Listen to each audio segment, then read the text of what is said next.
Well, at halftime, I was very, very concerned. We weren't shooting the ball very well. Little Savion Lewis was coming in and torching us with his downhill drives, and that was a great concern. We made a little bit of adjustment at halftime at both ends of the floor.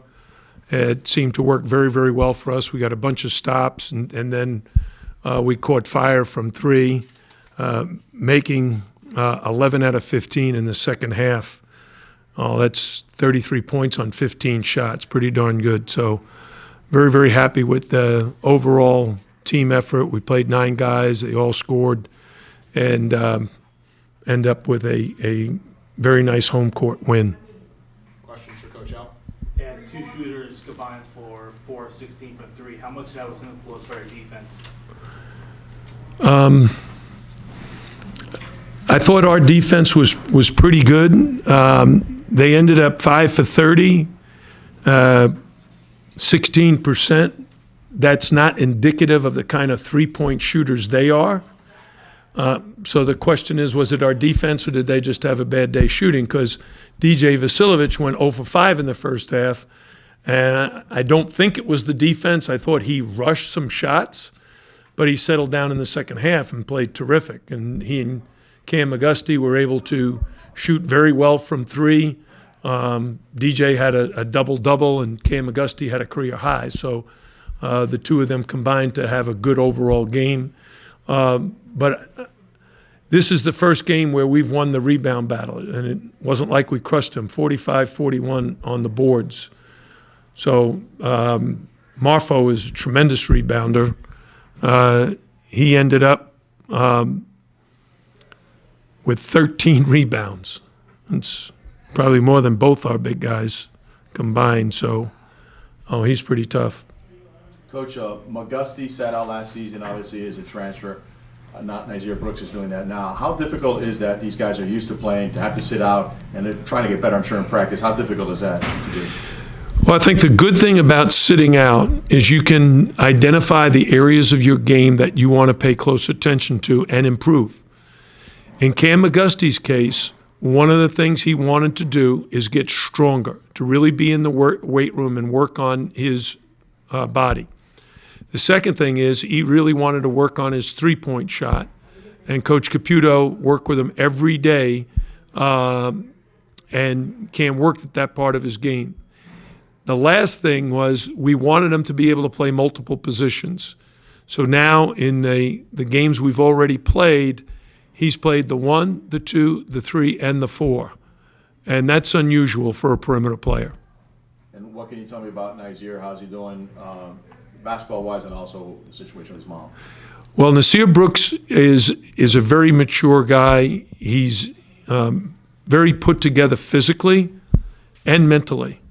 And so I haven't talked to him yet. We've texted about his situation, his mom's health issue. And when he let us know that there was a good chance that she was going to pass this week, he flew up to Philadelphia to be with her. And, of course, our thoughts and prayers are with him and his family. But he's back here also, was here for today's game. So he knows that this is his family as well, and that he's going to get a lot of support from us.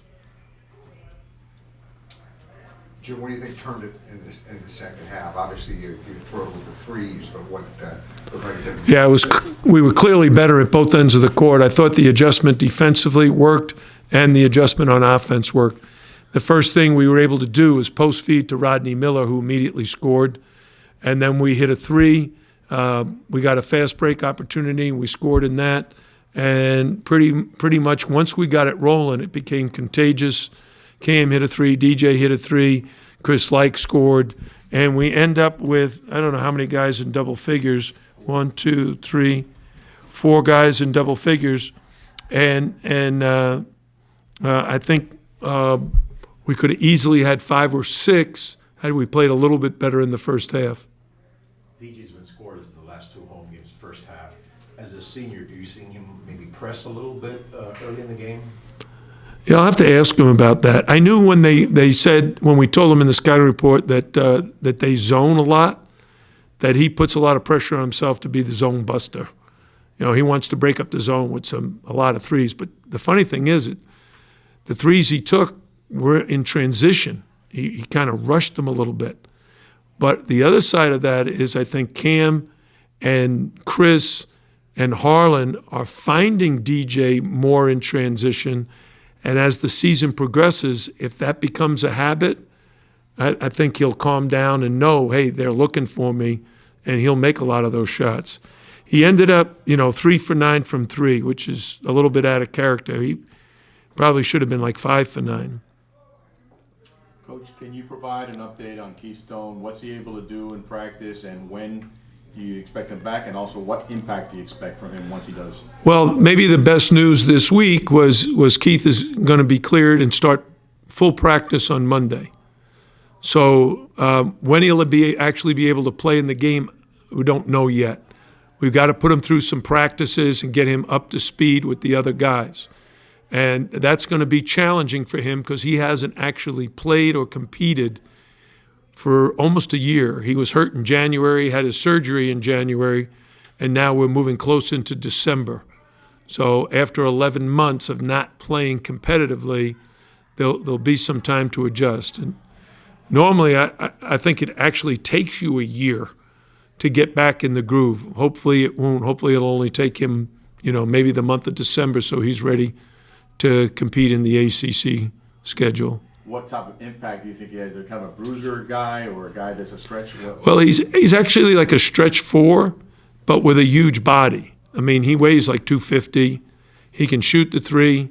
He's a pretty darn good individual defender. We've only been able to do individual work with him. He moves his feet pretty well, and we expect him to be able to do that.